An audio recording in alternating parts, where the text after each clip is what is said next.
warahmatullahi wabarakatuh. Nah, untuk memulai pelajaran hari ini kita membaca doa bersama-sama ya. Doa mulai. A'udzubillahi minasyaitonirrajim. Bismillahirrahmanirrahim. Alhamdulillahirabbil alamin. Ar-Rahmanirrahim. Maliki yaumiddin. Iyyaka na'budu wa iyyaka nasta'in. Ihdinas siratal mustaqim. Siratal ladzina an'amta 'alaihim ghairil maghdubi 'alaihim waladdallin. Rabbighfirli wa liwalidayya warhamhuma kama rabbayani shaghira wa lijami'il muslimina amin ya rabbal alamin. Bismillahirrahmanirrahim.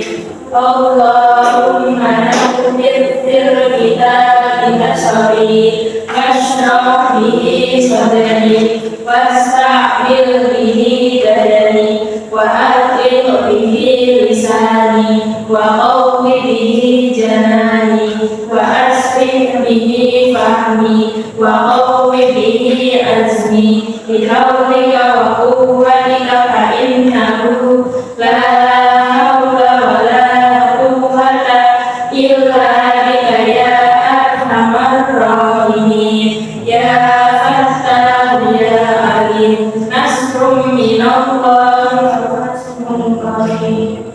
Aisyah Dinda Maharani, Faris Yasani, Fitri Lutfianti, Mama Syarul Ahya, Putri Dwi Afriliani, Rani Kurniawati. Oke, semuanya hadir, tidak ada yang absen. Oke, hari ini kita akan belajar apa yang di depan. Apa ini? Ada membaca Al-Quran. Kita sebagai umat muslim pasti tahu Al-Quran adalah salah satu mukjizat terbesarnya Nabi Muhammad. Yang mana Al-Quran ini menjadi pedoman bagi kita.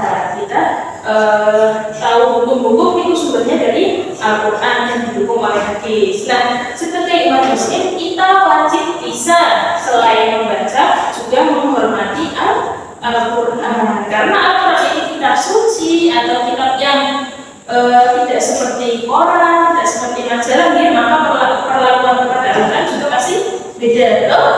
Nggak boleh Al-Quran ditaruh di bawah, boleh nggak? Nggak boleh Al-Quran disunggi, pelanda tidak boleh membawanya, membacanya, menyentuhnya, itu harus sesuai dengan ada. Nah, hari ini kita akan mengupas beberapa adab ketika membaca Al-Quran. Masuk ya. Nah, mengapa adab membaca Al-Quran itu penting? Karena Al-Quran adalah firman Allah, harus dihormati. Jadi dulu ketika zaman Kanjeng Nabi, Al-Quran itu tidak berupa buku seperti yang kita lihat sekarang ya. Al-Quran itu dulu sampai kepada Kanjeng Nabi itu disampaikan secara lisan. Dari siapa? Dari malaikat Jibril kepada Nabi Muhammad, langsung dikasih yang Gusti Allah langsung kepada Nabi, dan itu tidak berupa kitab, tapi langsung lisan ke Kanjeng Nabi. Kanjeng Nabi kan umi, tidak bisa membaca, tidak bisa menulis. Ini bukan suatu kekurangan, melainkan suatu bukti bahwa Al-Quran itu bukan buatan Kanjeng Nabi. Yang menulis kalau saya kira itu adalah karyanya sahabat Nabi Ahmad dan kami-kami yang lain. Jadi kalau itu semakin kesini orang yang menghafal Al-Quran itu semakin sedikit. Khawatirnya kalau orang yang sudah hafal ini wafat, itu maka Al-Quran akan hilang. Maka untuk mengatasi itu ada masa khalifah beliau di Al-Quran ditulis dan dibukukan, gitu ya. Maka Al-Quran yang kita pegang sampai sekarang ini itu kita harus tahu cara menghormatinya dengan benar, karena isinya adalah firman-firman Allah kepada Nabi Muhammad yang dibukukan. Terus membaca Al-Quran merupakan ibadah dengan pahala besar. Mungkin membaca Al-Quran. Jadi ibadah pasti berapa? Yang ketiga, ada memperdalam penghayatan dan pemahaman makna. Akan juga rasanya membaca Al-Quran sesuai ada dan membaca Al-Quran dengan lari-larian misal. Bisa ya, membaca Al-Quran dengan lari-larian pasti kan rasanya berbeda. Membaca Al-Quran lebih hayati, khusyuk, kita itu rasanya akan berbeda. Nah, yang paling utama segala sesuatu itu tergantung apa? Niat. Nama lalu di niat. Baca Quran kalau dikon karena dikon dan karena niat ibadah itu hasilnya akan beda. Kalau dikon seakan-akan kita membaca Quran karena kalau dengan niat sendiri, dengan hati sendiri, kita setiap membaca satu huruf, bisa dulu, kita semuanya akan diubah. Harus dengan niat yang ikhlas membacanya untuk mengharapkan ridho Allah, bukan untuk pamer atau mencari pujian. Bisa dengan kelas masuk Al-Quran dewe. Misalnya kan niatnya di situ pelajaran aku masuk kamu, tapi niatnya pamer, itu tidak akan menjadi pahala lagi. Niat utama itu ketika membaca Al-Quran mengharap ridho Allah. Nah, ketika sebelum membaca persiapan sebelum membaca yaitu yang pertama bersuci, la yang sungguh ilal mutahharun, tidak menyentuh Al-Quran dan menyentuh mushaf kecuali orang-orang yang suci. Maka sebelum menyentuh atau membawa, membuka, membaca Al-Quran harus dalam keadaan suci. Kalau hadasnya kecil, bersucinya dengan wudu. Kalau hadasnya besar, bersucinya dengan wudu. Oke. Terus tempat bersih, pilih tempat suci, rapi dan tenang. Pilih tempat yang kira-kira ketika kita membaca membuat kita seakan-akan khusyuk atau hadir atau mendalami ayat-ayat Al-Quran tersebut. Tenang mana membaca Al-Quran di masjid dengan di pasar? Masjid. Nah, kita tahu ya tempat mana yang membuat kita membaca Al-Quran itu dengan tenang. Terus yang ketiga, diajarkan mereka berdiri ke kiblat. Itu juga menambah pahala ya. Berpakaian sopan juga. Jadi ketika membaca Al-Quran pakaiannya yang sopan, jangan pakai baju karena akan menjadi tidak pantas ya. Masa pakai baju renang baca Al-Quran, sebenarnya saling dulu, entah pakai koko, mukena, atau misalkan pakai kaosnya yang sopan. Terus menghadap kemana? Ke kiblat. Lanjut, cara membaca yang benar. Arti itu membaca dengan kaidah, membaca dengan argumentasi yang benar, dengan metode yang benar. Jadi atau jika dikasar-kasarkan, soalnya orang cepat, biasanya di bulan Ramadan memburu satu bulan buku kata, maksudnya itu bukan perasaan yang terus khusyuk, hayati setiap bacaan yang kita baca dalam Al-Quran. Terus yang ketiga, doa dan basmalah. Ya, semua ayat yang kita baca di dalam Al-Quran itu disunahkan membaca Bismillah, kecuali surat At-Taubah. Kenapa surat At-Taubah? Karena ayat pertama surat At-Taubah itu berisi kemurkaan Allah.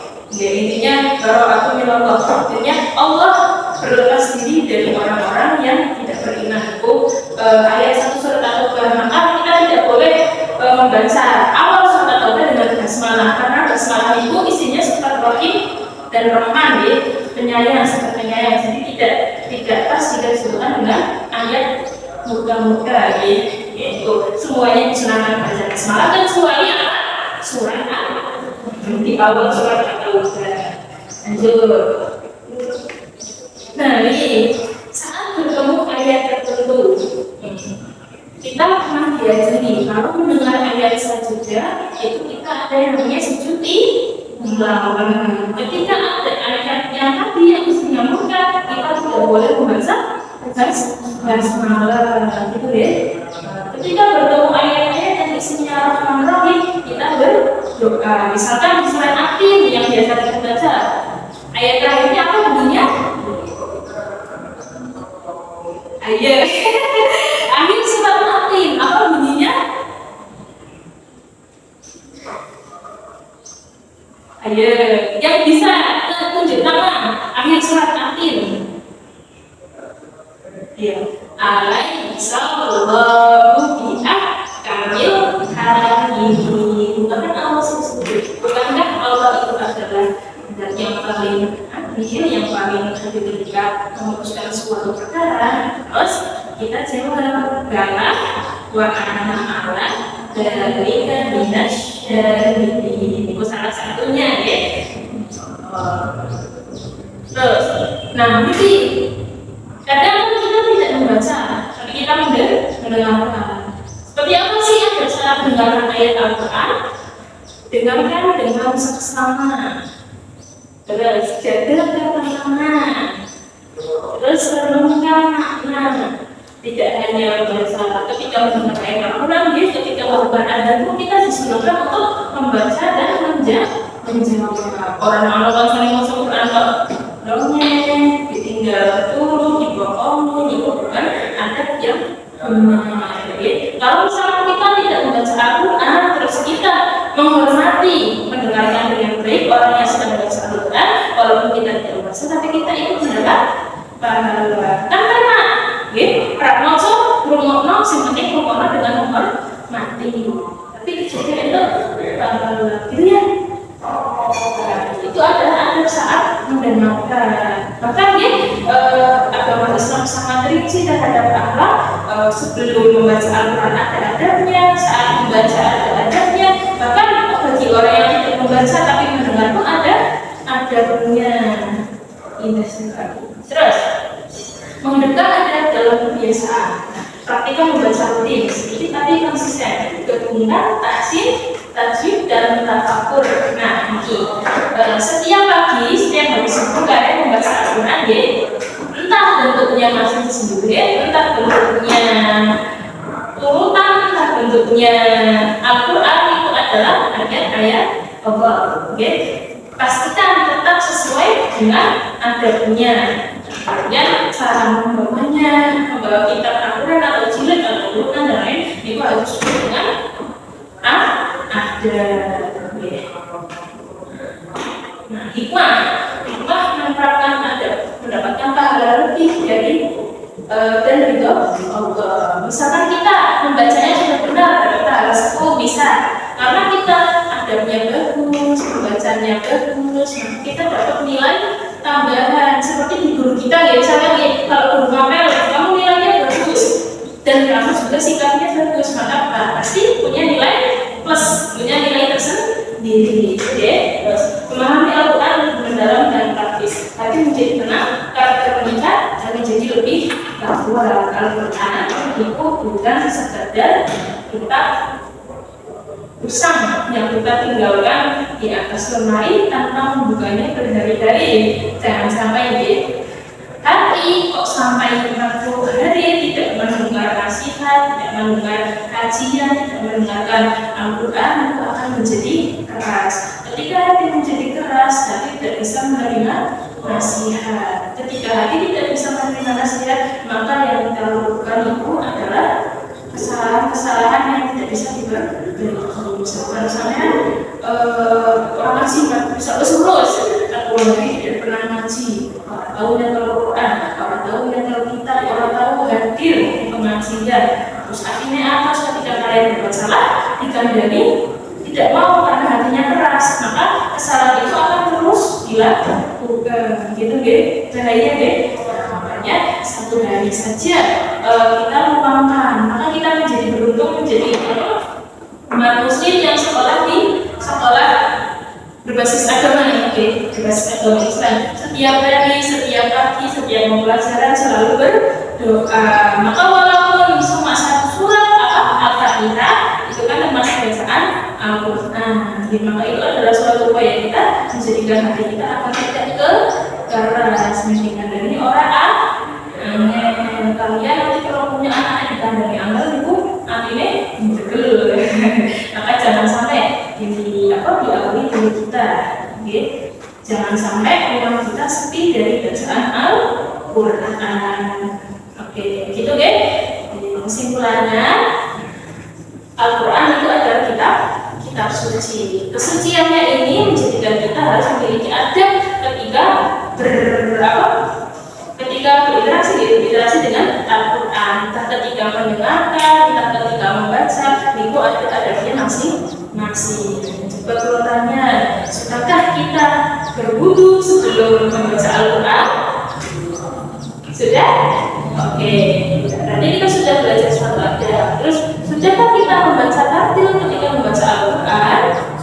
Bukan yang sudah, kadang belum ya? Nah, ini kita bisa menilai diri kita sendiri. Aku belum sih membaca Al-Quran sesuai ada, gitu ya. Terus, sudahkah kita mendengarkan orang yang membaca Al-Quran dengan baik? Jadi kita yang tahu ya. Nanti di akhir pembelajaran ada sisa lebaran. Di situ isinya refleksi terhadap kita yang berkaitan dengan adab membaca Al-Quran. Sudahkah kita berwudu sebelum membaca Al-Quran? Sudahkah kita membawa Al-Quran dengan baik? Sudahkah kita membaca Al-Quran di tempat yang benar? Sudahkah kita membaca Al-Quran dengan tartil, tahsin, tajwid yang sesuai, dan lain-lain? Nanti bisa kita isi karena sebagai bahan evaluasi. Jadi, aku saya burung dilakoni iki. Berarti kedepannya kita harus melakukan. Sebelum pelajaran ini aku ngomong seputar biasa nek sing dulu ya tak lanjut dongeng, nek ora ya tinggal turun. Nah, kita tahu bahwa mendengar saja sudah berada, maka berarti di kedepannya ketika ada baca Al-Quran kita mendengarkan dengan sama. Gitu ya. Kita refleksi diri apa yang belum kita sesuai dengan adab baca Al-Quran, maka kita perbaiki ke depannya. Cukup ya? Cukup ya? Paham ya? Mudah ya? Oke, belajar akhlak itu mudah, yang sulit apanya? Mempraktekkannya. Tidak usah langsung harus semuanya satu-satu, tidak apa-apa. Dimulai dari membaca Al-Quran menghadap kiblat misalnya. Kalau selama ini yang penting nyender, sekarang menghadap ke kiblat. Itu ya? Cukup ya? Oke, untuk pelajaran adab membaca Al-Quran ini dicukupkan. Kalian boleh berkemas-kemas. Kita tutup dengan baca hamdalah bersama-sama. Alhamdulillahirabbil alamin. Assalamualaikum warahmatullahi wabarakatuh.